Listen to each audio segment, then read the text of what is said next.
ভয়ঙ্কর দুর্ঘটনার সম্মুখীন হলেন জি বাংলার দিদি নাম্বার ওয়ানের সেট। আগুনে পুড়ে ছারখার হয়ে গেল সবকিছু।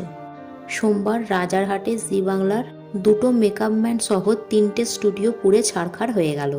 দিদি নাম্বার ওয়ান, দাদাগিরি এবং সারেগামা পার শুটিং একই জায়গাতে হতো, পাশাপাশি সেটে। আর এই 3টে সেটই ভয়ঙ্কর অগ্নিকাণ্ডের সম্মুখীন হলো। শোনা যাচ্ছে মেকআপ ভ্যানের এসি থেকেই লেগেছিল সেই আগুন। ক্ষণিকের মধ্যে সেই আগুন ছড়িয়ে পড়ে চারিদিকে। ফলে বর্তমানে বন্ধ এই 3 রিয়ালিটি শোয়ের শুটিং। এই বিষয়ে অভিনেত্রী রচনা ব্যানার্জি অর্থাৎ বর্তমান তৃণমূল কংগ্রেসের লোকসভার প্রার্থী সকলের প্রিয় রচনা মুখ খুলেছেন। তিনি বলেছেন যে ঘটনাটি ঘটেছে সেটা খুবই খারাপ ঘটনা, কিন্তু এই ঘটনাটি আরও খারাপ হতে পারত। ভাগ্যিস সেই সময় স্টুডিওতে কেউ ছিল না, তাই কারোর প্রাণ যায়নি, সবাই সুরক্ষিত।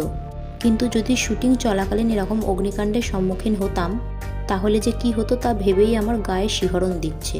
যাই হোক, কর্তৃপক্ষের কাছ থেকে জানানো হয়েছে খুব শীঘ্রই রিকভার করা হবে এই 3টি সেট এবং যত দ্রুত সম্ভব শুরু করে দেওয়া হবে এই 3টি রিয়ালিটি শোয়ের শুটিং। সো বন্ধুরা, এই বিষয়ে আপনাদের বক্তব্য কি নিচে কমেন্ট সেকশনে জানাতে পারেন।